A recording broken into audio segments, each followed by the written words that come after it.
Like on the motivated sellers, they're looking for something quick. They have a problem. You need to be branding in front of it. It's not as much as on a realtor side. Realtor, you need to have that brand, that recognition. On the motivated seller side, like distressed properties, things like that, it's a one-time customer normally, just because they're not going to get in this situation again. Like they're in a situation now, they got to dump their property and they're just looking for someone that they can't handle it, stressing them out.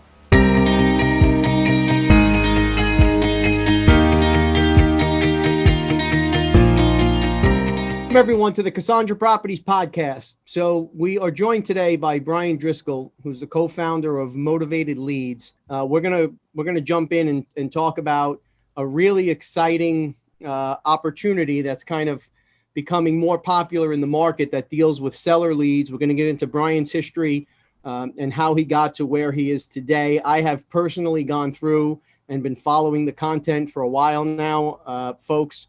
When I say that he is the real deal, he is the real deal. With that, let's welcome Bryan. Hey, Bryan, how we doing? Hey, thanks, man. Glad to be here. Yeah, thanks for coming on. We've been looking forward to this one for some time now. You know, you get into this podcast world, and it's crazy the connections that start to happen for you. Yeah. You know, like our fear initially, outside of course, getting on and you know, doing this and putting everything out in the universe was, you know, who are we going to bring on? Is it just going to be local? You know, where are we going to find, you know, new faces to speak to? And we were like blown away. There's like a podcast family out there that once you jump into it, everybody is so helpful and they start connecting dots for you. And I mean, we've talked to people all over the country with, you know, all different backgrounds. You know, most of it's centered around real estate, but it's been really a fun ride. Yeah, there's a lot of good people out there, you know. No doubt about it. So Bryan's headquartered out in Pittsburgh, and we were joking a little earlier. I won't hold it against him, and good luck as the Steelers try and rebuild over the next couple of years, as my Giants are pulling it together behind Danny Dimes, but we'll leave that out for now. So I want to go back and kind of start in the beginning, if you will. Like, you didn't just wake up and become this digital guru. So at what point, as you're growing up, Bryan, do you start to take an interest in SEO in the digital world, and how does it all come together for you? Yeah, sure. So like back in like the early 2000s, I hooked up with a website. It was called Odesk. Then it turned into Upwork. I don't know if you've ever heard about that. Absolutely. Yeah, and I was just messing around in there, and I was pretty good at SEO. So I just started taking jobs, $10 an hour, get too many clients, and I'd go to $20 an hour and just kept building up. And that's how I originally got into it. I kind of stumbled into it. I had a buddy who owned an internet marketing firm here in Pittsburgh. He dealt with large stuff. I tailored more to the mom and pop places that couldn't afford $5,000 a month or all that kind of stuff. And it just kind of snowballed into learning, rolling with the blows and all the updates digitally, stuff like that. And yeah, that's originally where I got started. Just stumbled into it and found a niche I was good at. Now, did you go to school for this, or are you self-taught, or? Yeah, self-taught. That's amazing. Yeah, all trial by error and a lot of research, mainly testing and failing, you know? Yeah, that's part of it, brother. If you're not failing, you're definitely doing something wrong. 100%, yeah. You're either not being honest with yourself or you're not pushing the envelope far enough. So you're learning as you go. You know, in the digital world, things change so fast. You know, it seems like time. When you finally get your hands around, you know, how things are supposed to work and all the different search engines, and there's so many different neat tips and tricks that Google changes how they're crawling, or something major happens and you're watching your analytics and then you're like, when you go, whoa, what happened here? So I applaud you for that. You know, it's not easy to do. I know you talk about the SEO pillars on your website, and you lay out like kind of 4 different pillars that are the background or the foundation, I should say, for the company. So why don't we first start by, in your words, explain to the audience exactly what it is that you guys do. Okay, cool. So in a nutshell, what we do, we deal with real estate investors. We help pretty much build a brand and help connect them with motivated sellers. So what a motivated seller is, it's pretty much somebody that wants to sell a house. They want to sell it quickly. They're willing to sell at a discount for the convenience of not having to move their stuff, where they just inherited a house, don't have to remodel, all that kind of stuff. So mainly we just do the digital marketing, connect people. Like, we find the motivated sellers, connect them with investors, or even we have a lot of agents too that do this, because if someone's calling a cash home buyer, you're the first one in. Haven't even talked to agents yet. Right. So, yeah, that's basically what we do there.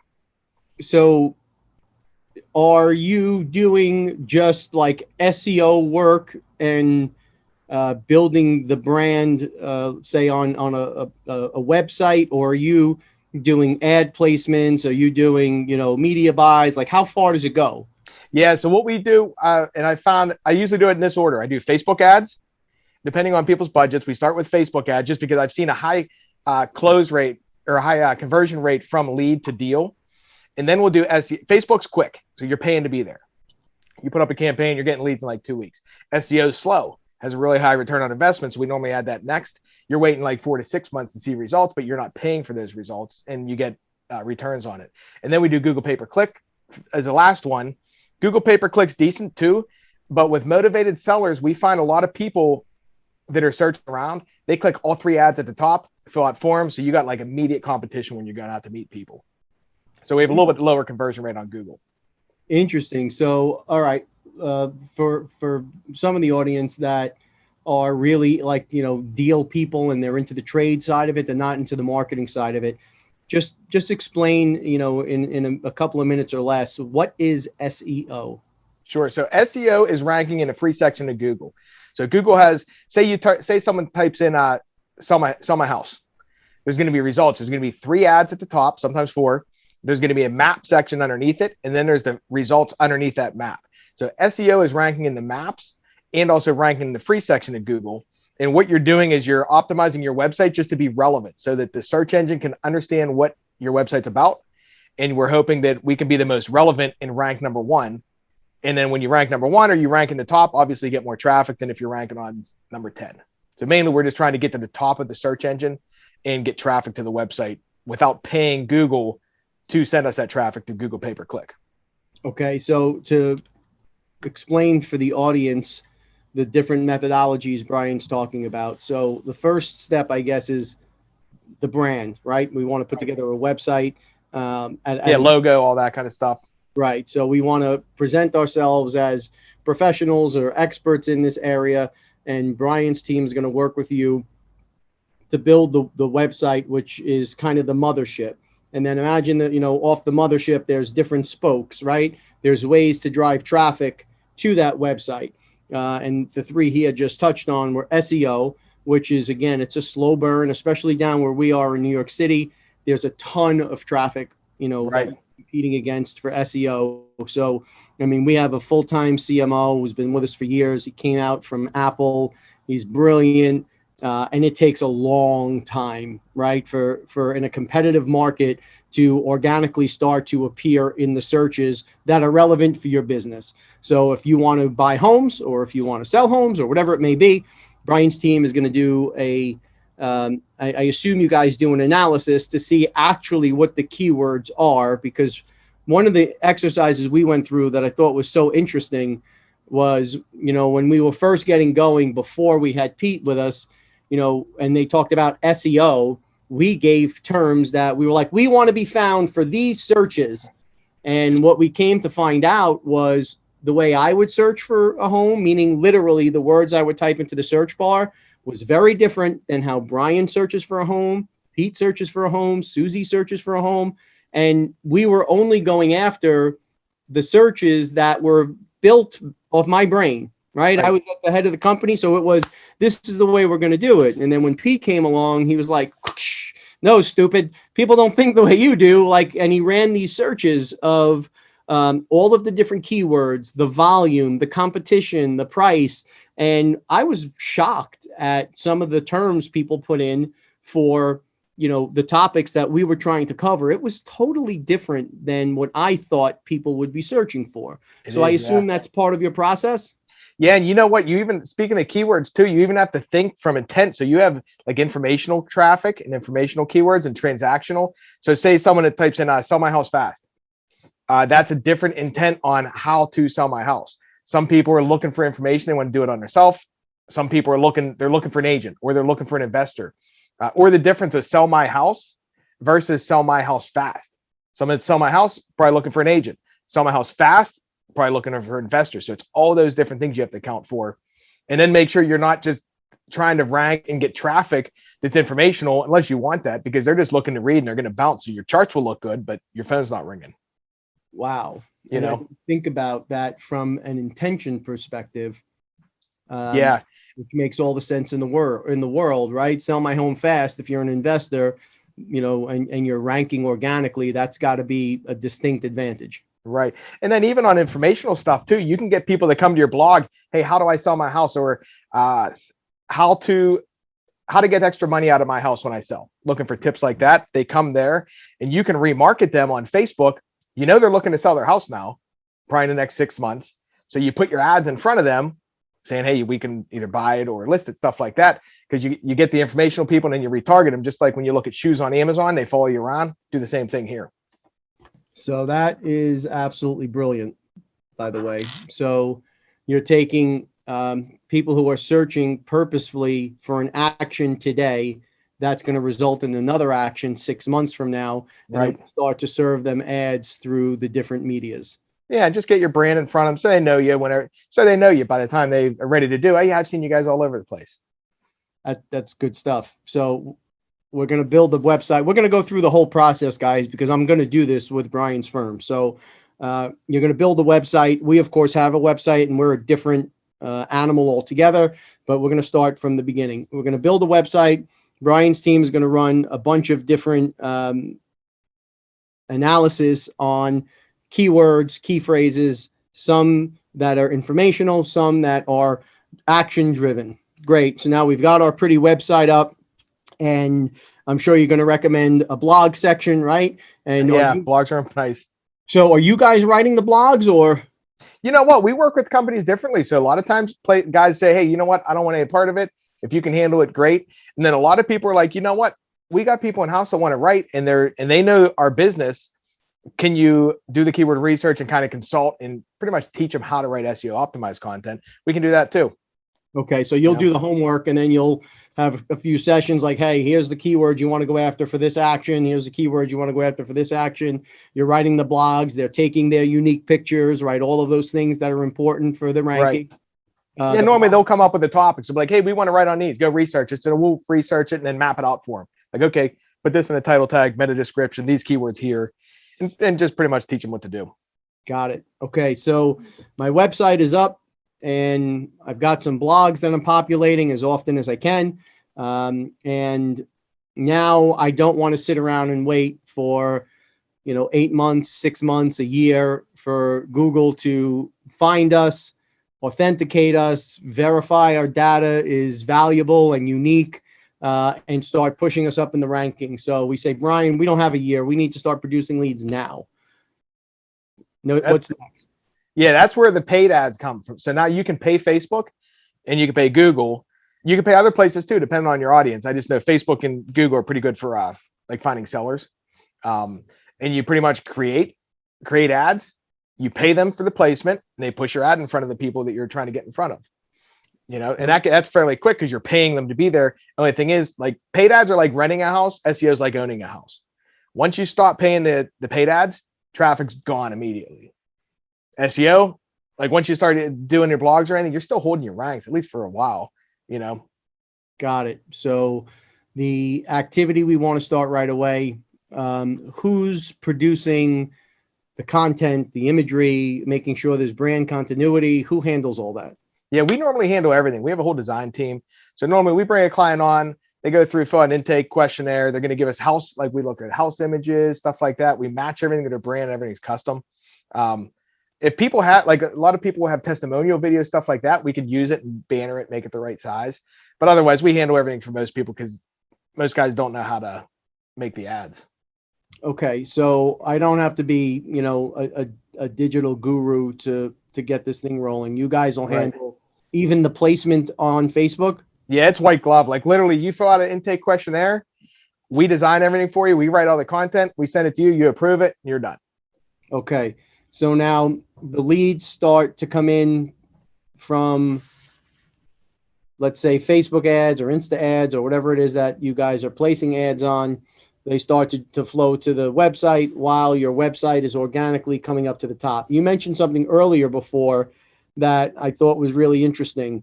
So you can also do pay-per-click, which is the Google ads that everybody hears about. Right. So with the Google ads, you guys are finding that because they do 3 placements up at the top of the page. So for folks, when you do a search for just about anything, you'll notice up on the top, like sponsor ads or sponsored ads or whatever it says, it'll have 2 or 3 different links, or sometimes it's off on the right-hand side. And then you'll have all the organic searches below it, correct? Correct. Okay. So because other people are competing for the same target audience that you are, there's a good chance, I didn't even think about this, that they may be clicking 1, clicking 2, clicking 3, right down the line. And by the time you get to that lead, you've got 2 others that are already running that lead down. Right. Yeah. Yeah. We see that a lot. Like, especially like when I run my own leads too, because I buy in Pittsburgh. I'll go out there. It's a Google pay-per-click. They're like, yeah, that's fine. Hey, your offer, but I got 2 other guys stopping out tomorrow. And look, it's a Google pay-per-click lead, which is fine. It just gets that immediate competition. It's like whoever gets there first wins versus, I mean, it's still a game of speed all the time, but Google pay-per-click. Yeah. I see a lot of those guys filling out multiple lead forms. All right. So we're at this point and we want to go ahead and proceed. How do the leads come in? Right through the website. So however you have your website, normal websites, you're going to get a form fill, like someone's going to fill out a form on the website, or they're going to call your phone number. And then it's important too, like even on your website, a lot of times we'll have a 2-step form or a multi-step, just because we want to capture name, email, and phone number. But then we want to pre-qualify people further before you have to call them. So we'll take them to a step 2 that says, okay, how fast do you want to sell? What repairs do you need? And ask different questions there too, because that kind of vets them. So you're not just getting leads and you're calling people they never pick up. They're more likely to pick up if they fill out 10 or 15 questions versus just name and email. So on the brokerage side, there's all sorts of books and stats and everybody talks about, the sales process, and to get someone to convert, I think it's 10 contacts per year, like dramatically increases your opportunity to convert a lead. In this side, it seems like that's probably not the case. Is that correct? Well, this side, like on the motivated sellers, they're looking for something quick. They have a problem. So you need to be branding in front of it. It's not as much as on a realtor side. Realtor, you need to have that brand, that recognition. On the motivated seller side, like distressed properties, things like that, it's a one-time customer normally, just because they're not going to get in the situation again. Like they're in a situation now, they're going to dump their property and they're just looking for someone that they can't handle it, is stressing them out.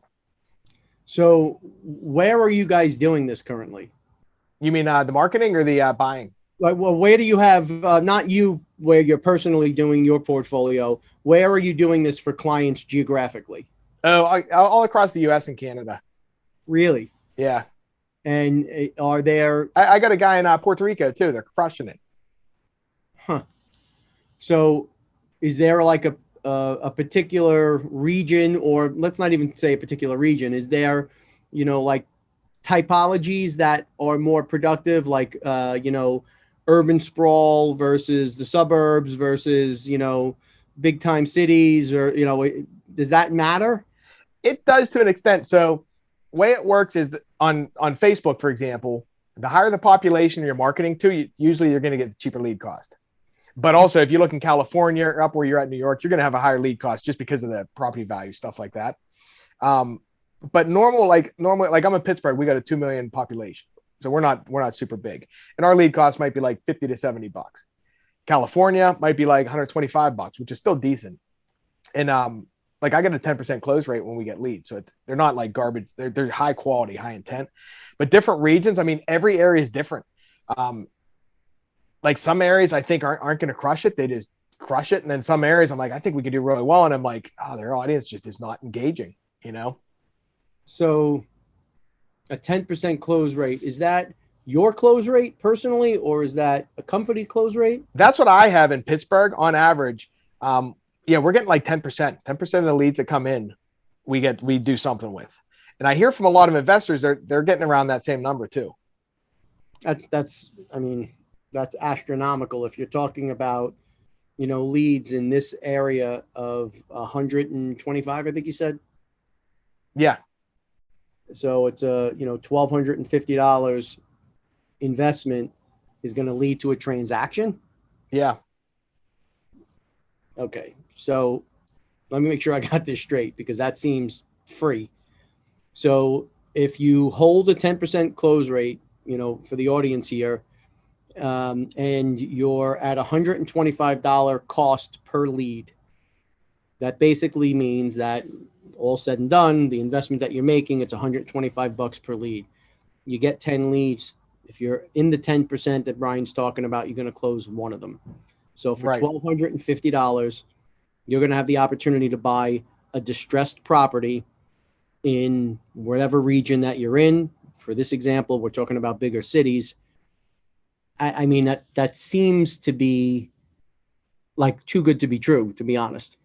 Yeah, it is. And then let me back up here too. So currently in Pittsburgh, I've been marketing for a while, so we have a good cost per lead. Like, say for example, someone starts now. The first month's slow, you're gonna get a higher cost per lead. Second month's better. Third month's obviously better because we're optimizing stuff like that. But the guys, like, the thing is, it's a game of speed too. So you got to be able to answer the phone, and when a lead comes in, call them within like 2 seconds and get out to that property. Because I get some guys are like, you know what, I can't. These leads are no good. I'm like, what are you doing? What's your process? They're like, oh yeah, they come in. I call them in like a day or two. I'm like, you'll never close because this is a game of speed. The people that want to sell, they want to sell quick, especially Google pay-per-click people. They're clicking. They got two other guys. And on Google, you're paying like 20, 30 bucks a click, sometimes even more. So you have to convert. But then it comes down to the type of lead and type of traffic. So say there's different ways on Facebook to run ads, for example. You have Facebook lead forms, and then you can send traffic to your website. If you do Facebook lead forms, you'll get a whole ton of leads, and you might close 1 out of 100 just because the intent's not there. They say someone on Facebook sees a picture of a house, they click it, Facebook auto-populates your information into their lead form on Facebook, and you're done. That's your lead. You'll get leads, people wanting to rent houses, buy houses, sell, like, it's all kind of stuff because they don't know what you do. Versus if you take that person, send them to your website, then they have to fill out a form. Then a second step on the form, it kind of pre-vets them. So all those 100 people that would have filled out end up turning into one lead. All right. So I'd like, yeah, well, it kind of makes sense, but I want to talk about this a little bit more because that's something I haven't understood, right? We've tried a number of different lead sources in the company for seller leads, quote unquote, right? Some of them have been much better than others over, years and now decades. We've refined it and gotten to a pretty good place where, I wouldn't say it's anywhere near 1 out of 10 because it's not, but we're getting solid leads to some extent, but you do get a ton of leads where, and I mean a ton, where people are like, what? I'm not interested in evaluation. I'm not interested in, so how does that happen when they're placing the ads on Facebook? So they don't have to go through like a sales funnel that you're describing. It's just a click. Yeah. So Facebook has 2 ways. Number one is they put the ad, you click the learn more button. Facebook automatically puts in that person's name, phone number, and email, pre-fills it, and they just click submit. Super easy. Facebook's trying to keep people on the platform. Got it. And you can get leads really cheap that way. Like, people can almost like bump their phone and fill it out. Like, it's such bad quality leads, but also a lot of people like them because if you have good follow-up systems, say you got all the leads going into a CRM that's text messaging and email dripping these people. It doesn't matter how many people, because you're not physically trying to call them. You don't have the manpower behind it. So a lot of times getting a lead for $10 makes sense versus getting the lead for $100 that is higher quality. So it depends on everyone's business and setup. So you're leading into the next question. So for us, we've now got literally hundreds of thousands of people on that are vetted in one list.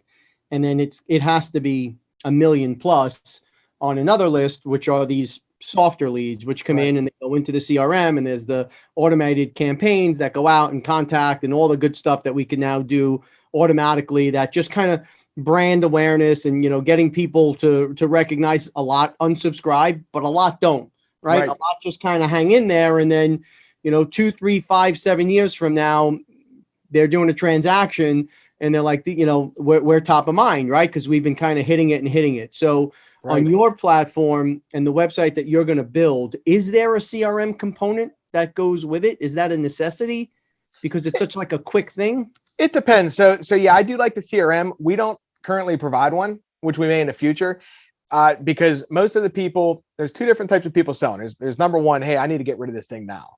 And then there's other people that, like, say people that inherit a house, for example.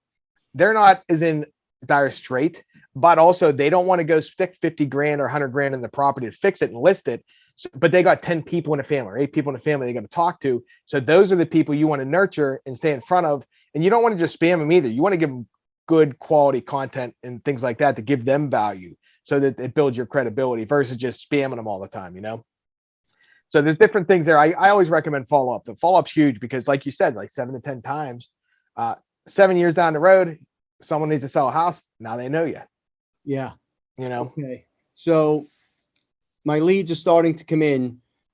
Do I have to log in and check the website every time I get a lead? Is there any kind of automation where it emails or sends an alert? Yeah, most websites, we have it set up that they email and send a text message. And then it depends, like, say on your website, it's whatever you got set up. Like, we're sending everything, all the traffic goes to your website, so it's really transparent. But also it's whatever you have on the back end. If you get an email whenever they go through, or if it goes into your CRM, stuff like that, whatever notifications you have there. But I usually recommend getting a text and an email when you get a lead. So we have a pretty strong CRM, but that's a totally different business. I'm talking about the website that I'm going to hire you now, because I do a lot of business up in PA also. Oh, right? yeah. So I want to buy more properties up in PA, up near the farm. So Right. I want you to build a website there. The website you build, it will have that automation where it's going to kick it to me by email. Oh, yeah. Yeah. Email and text message. And normally what we'll do, the lead will come in, they get an email, or you get an email, you get a text message saying, hey, you got a lead. And we trigger an email to go out to the lead saying something along the lines of, hey, my assistant just sent this to me. How quickly do you want to sell? Or it's getting them an email quick to try to build that engagement fast to get them to quit looking. Outstanding. Yeah. Okay. So an email goes out automatically from your website that you built for me that says, hey, my assistant just sent this.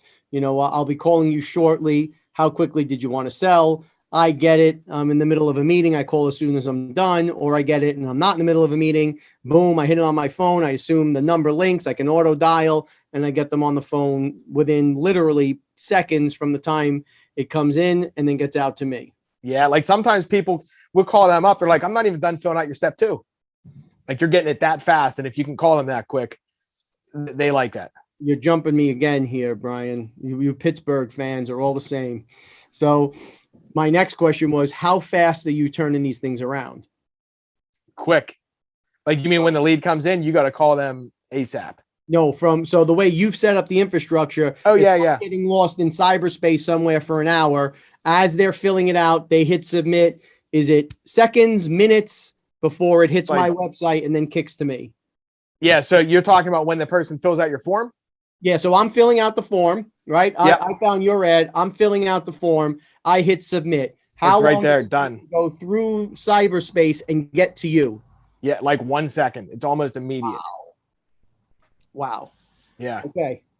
So there's 2 things that I want to do. I want to go after.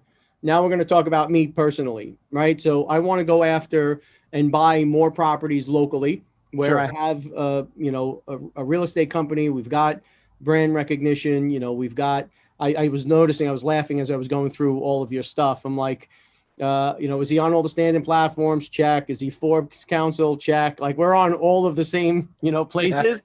So we're hitting, I felt good as I'm going through it. I'm like, all right, I must be hitting the marks. He's got, accredited articles he's written for different publications. Check. So I've got a brand, right? And I want to now also purchase real estate here, but I also want to buy real estate up in the farm where I don't have a brand, right? I'm just, the everyday Joe up there. So how does that, is it 2 separate websites? Is it, how does that work? It really depends. So we have clients like I have a website in Pittsburgh, 412 houses, because my area code is 412. So I make that look really local. That website only works in this Allegheny County. But we also have people that do multiple cities, multiple states, stuff like that. And we'd make a website kind of like, call it Family Home Buyer or something like that that's more broad, that we can market in different areas and it makes sense. We can do multiple websites. I'm usually a fan of doing one website if we can, because then we can put all the assets and all the effort into that one brand and website versus doing multiples. Now, would you suggest that I create one house buying website that's separate and distinct from the real estate company?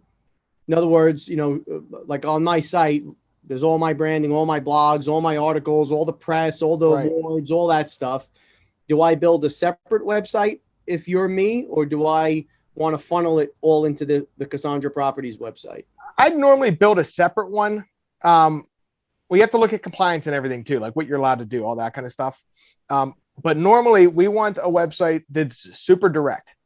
That's like, hey, we're cash home buyers. We don't want people to think. They come to a website and they start looking around, they're reading the blogs and stuff. Then they think, then they're like, I got to go eat dinner, and they don't come back.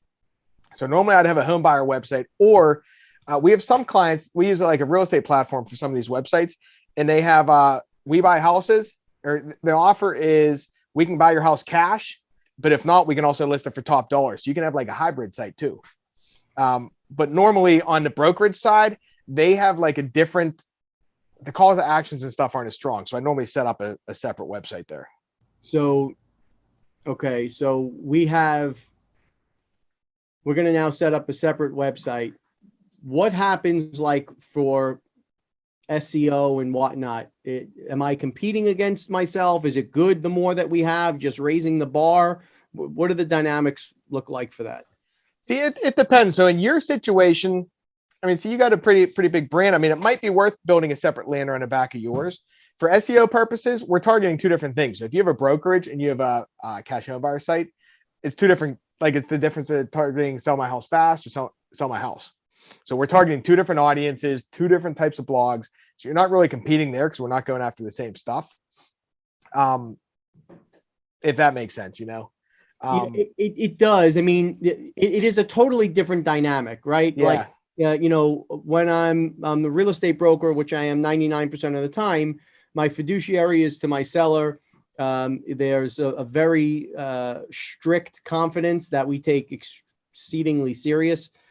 So I don't think I would feel good about mixing it into the real estate brand. Right. It's a different thing, right? There are people who want to sell their home for top dollar, who many are willing to invest money. They're willing to stage it. They've got a runway of time that we're working with in order to achieve their objectives. We can roll out all the digital tools in the toolbox to drive top dollar. That's not who we're talking about here. Right. We're talking about people that through circumstance or through desire want to sell now, right? The people that you're going to be sending to me are not going to have a home stager come in and a designer and talk about, well, let's change this, take down personal effects from the walls, totally different person. So I think I want to have a separate website. Now, are you going to take advantage of my brand in that website, or are we going to be a generic, it doesn't matter, you want to start from scratch, the 718, buy homes fast. That's my area code. Right. What do you think is more productive? It's totally up to you. Like that's totally up to the client on that side. A lot of people will say, hey, I want to keep my brand. And some guys say, you know what? I want to keep it separate. So on the branding side, I mean, if we're doing paid ads, stuff like that, I don't think it matters a ton. It matters a little bit, but we're going to be building a separate brand on that side anyways. I don't know if that makes sense. You know what I mean? It does. So as I'm thinking through this, right, I would think that I want people who don't have the runway, who just want to sell it right away, want to know that you have the cash, the expertise, you're ready, willing, and able. I would think that it would be good for them to know that I am a proven entity in the business. I do know how to get this done. I can act very quickly. I can purchase it in cash.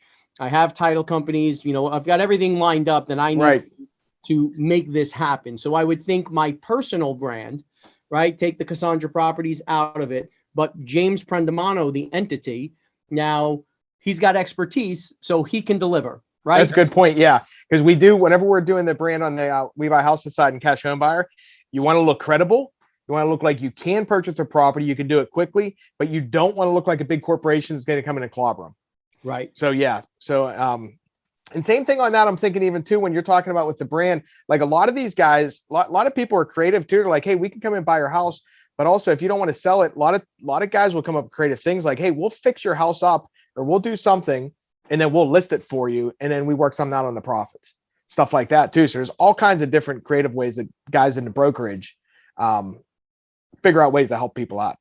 So is that something that you also do and you're targeting those types of people, or is that just happenstance or we're just connecting people with sellers.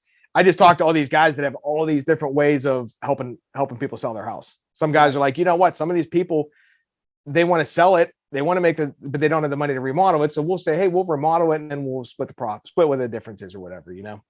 Right. Well, that makes a lot of sense, right? So everything's not black and white, folks. So what Bryan's talking about is there are those sellers that have the runway. They're willing to make investments. They're willing to take the time to properly stage and go through the process to really nail top dollar. Then there's those that want to sell immediately. And then there are those who are in between. And if you have the tools and you're, for many of you out there, I know we've got a lot of contractors that listen. We've got a lot of investors that listen, a lot of builders that listen. Bryan can deliver for you leads where now perhaps you don't have to lay out all of the CapEx to take this property down, to buy the property. In some instances, perhaps you come across people who are in the middle and it's like, hey, I could throw in a new kitchen, 2 new bathrooms, we'll paint the walls and, we can go out at X and you work out whatever the formula is with the particular seller. You sell the property after you call Casandra Properties, of course, to list it. And then you guys split the profits. That's what we're talking about, right? Right. Yeah. It's just we're finding people that have problems pretty much. Right. Just be the problem solver. Like some people are like, you know what, I want to sell the house, but I don't want to pay all the tax. They say, hey, let me underfinance it for 10 years and we'll do a balloon payment at the end. You like it's all depends on what the person's trying to solve and if you can help them ethically too. Like you don't want to be being a scumbag, No, 100%. I mean, there's a lot of ways that you can make a lot of money in this world by doing the right thing. So, right. Of course, we want to make sure that we're solving for people's issues as we're doing this to the extent that we can.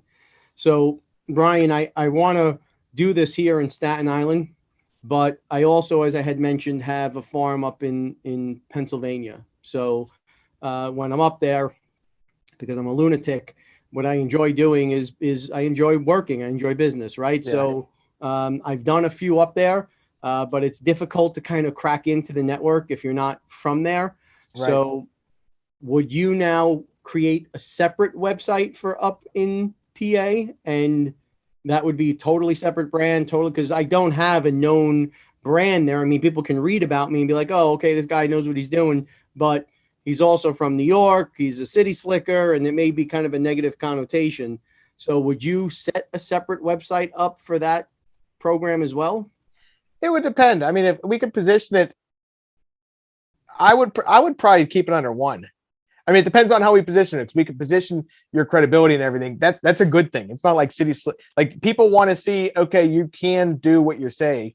Okay. We just want to make sure to position it that you're not some humongous corporation. It's just kind of trying to clobber people, Got it. But either way, there's no right and wrong answer. It's on that side. I mean, you can do one. It depends too. If we're doing SEO or if we're doing paid marketing. If we're doing SEO, 100% one website. We did it again. I was just going to ask you about SEO in multiple markets. How does it work?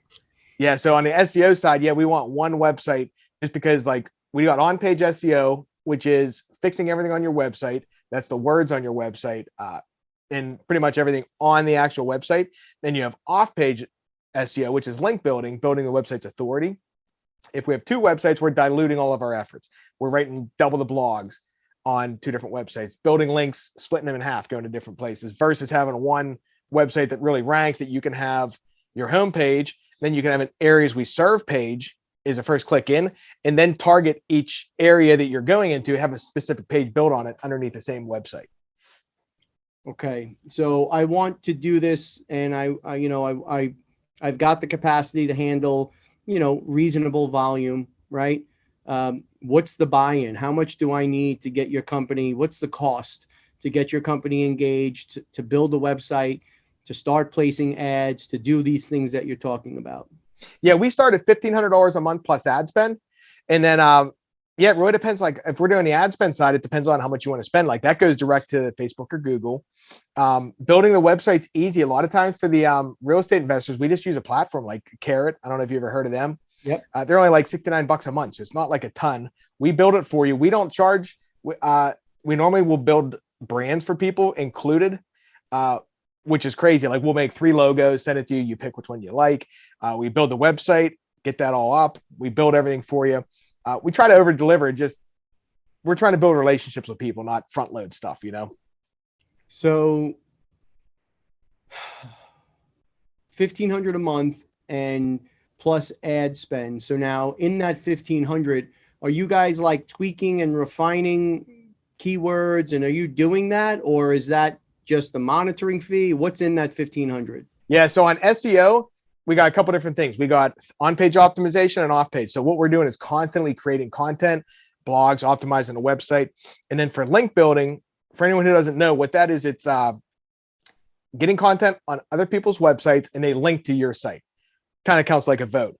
So we're either manually outreaching or writing content, unique content, or creating videos, infographics. So that's an ongoing thing. You're trying to gradually build your authority over time. On the Facebook side, we're constantly creating ads, ad text, and monitoring, seeing what we're looking for winner ads, like what's your audience engaging with and getting cheap leads for. But yeah, it's a constant battle. I keep updating and everything. And that's included in the 1,500? Yeah, we do. Way we do it is 1,500 for the first service. Say for example, Facebook plus ad spend. SEO, we just add an extra grand on. Like we're not clobbering people. It's Wow. Okay. So now ad spend, how are you guys treating that? What's the percentage above what actually gets spent that you're marking up for managing the account? okay. So we charge 1,500. That comes to us. And then ad spend, normally it depends on the market. Like say in Pittsburgh, I'd pitch an ad spend of $1,500 a month a dish on the ad spend side, because I know we get leads for about $50. I want to lead a day. If you're in California, New York, we may still start at $1,500 just because we want to see which ads work and then scale up. But yeah, usually 1,500 is a good starting point there. But then if you're getting leads and stuff, it just comes down to math and what the population can handle. Like in Pittsburgh, I know I can't spend more than like $2,500 on ad spend. The population doesn't hold, you know. But if I'm doing national, I could spend 20 grand, you know. So on my ad spend, though, specifically, if I want to spend $3,000 a month because my market's big enough to handle it, right, on ad spend, how much of that $3,000 is actually going to ad spend? Oh, 100%. 100%. Yeah, we just link your card to Facebook or Google. Like that doesn't come through us. That is amazing. So yeah. I have to focus on that for a minute because I learned this the hard way. Folks, when you're working with a professional like Bryan and they're talking to you about their base rate and then an ad spend budget, read the fine print, because many times inside that ad spend, so again, 1,500 for the SEO, the monitoring, whatever it is that was included or not included. And then when you get to the ad spend part specifically, and you say, okay, I want to spend $3,000 a month on ads, this is literally the first time I've heard that it's translating to actual $3,000 being spent on ads. Almost all of the other firms we've worked with or spoken to builds in a management fee to place the ad or to do whatever it is. And we've seen it as low as 10%, 12%, and we've seen it as high as like 30%. So if you have a $3,000 ad budget, guys, you might be only getting $2,100 worth of actual ads that are being placed. So if you're in this market and you're thinking about it, that's a big deal. If you're already in this market, check your contracts. Because again, this is the first time we heard that. And I think that's pretty damn cool, Bri. Yeah. We try. I mean, even speaking on that too, like when people are looking at ad agencies, there's a difference. Are they running the ads in your account or their account? Like things like that too. You want to make sure, because everyone, if you have a Facebook account, you have, okay. So to break it down, there's different ways people can run ads. We can run them in my ad account through my agency, or we can run them in yours, Jim, you know. And the way that's beneficial to you guys is to have the ads run in your account. You own the data. Everything's transparent, because some people will try to run them in the agency account and they kind of hold you hostage. They have all your data there. It's like if you leave, you don't get into the ads, you don't get into the data behind it, nothing. So that's super important there also. And the really unscrupulous ones, when they're data banking it, they're selling the same leads to a bunch of different people. So yeah, you can get into some real shady stuff. So I just find it's best just to like run everything in accounts, keep everything super transparent. Everyone's happy. We make good relationships, but you do need to look when you're dealing with agencies, see where those accounts are being run. Because I have a lot of clients who are like, yeah, we're doing Google pay-per-click. I'm like, hey, let me take a look at what you got. And they're like, oh, we don't have the account. We don't have access. We just get a report every month. And so if they leave, they don't even know which keywords or anything was working for them. Like they can't do anything. that's pretty amazing. So really good point, man. And again, I have to say it again. I applaud you for it because you're the first guys that I've come across that are doing it that way. So you had mentioned, an ad agency will send a report. Is there any interaction with you guys? Do you, me as the, I'm going to hire you to do this locally and in PA. We're going to build one site. We're going to branch off and place ads in 2 different markets. Do we have any conversation, or is there any correspondence that says, this is working, this wasn't working, or is it just happening? Yeah, a lot of times, like there's not much. You're getting the leads, so a lot of times like, everyone's getting the leads, so they know if you're not getting leads, I'm going to be hearing from you. Right. So yeah, we're available. We're super high touched. We're really involved in the agency, but most of the people, if everything's running, you're out doing your job. Like you don't want to talk to me. And are you guys watching it on your side to see what's producing? Oh, 100%. Yeah. So we're constantly watching, looking what's working, looking what's not, cutting out the waste, putting more money to the good stuff. So yeah, you guys don't really have to worry about that stuff. And I mean, how big of an operation do you have? We got about a team of 10, And they're all in Pittsburgh, or people are? No, we're all over the place. Most of them, we got Pittsburgh, down in Houston, Colorado. I got a guy over in Europe. So we got people all over. That's great. That's really COVID good. World, man. Everyone's working all over the place. Yeah, that's part of the new norm, is that folks are realizing that they can do things differently. You know? It changed us. We started this the Motivated-Leads brand right in the middle of COVID. Really? Yeah, we started just in July because we have our old agencies, but yeah, we started this just in July and it's crushing it. And how many clients do you have? We got about 100. You've got 100. That's awesome, man. Well, you're about to have 101. I like it. I'm really impressed by this. Yeah, thanks. Something that, I wanted to do, on the side and up in PA, as I had mentioned. So, we're going to kick off with you, and maybe down the road we could do a follow-up, and I'll be one of the testimonials on your site. Like you've got tremendous reviews, Yeah, thanks. Are pretty pumped, in real estate when you're able to make these kinds of deals. It's pretty cool thing to experience. So I just got a couple of more questions before I let you run. Yeah, sure. So you've become an expert in really how to find an audience, create a message, and place an ad in front of them. You could have done that for any industry. Right.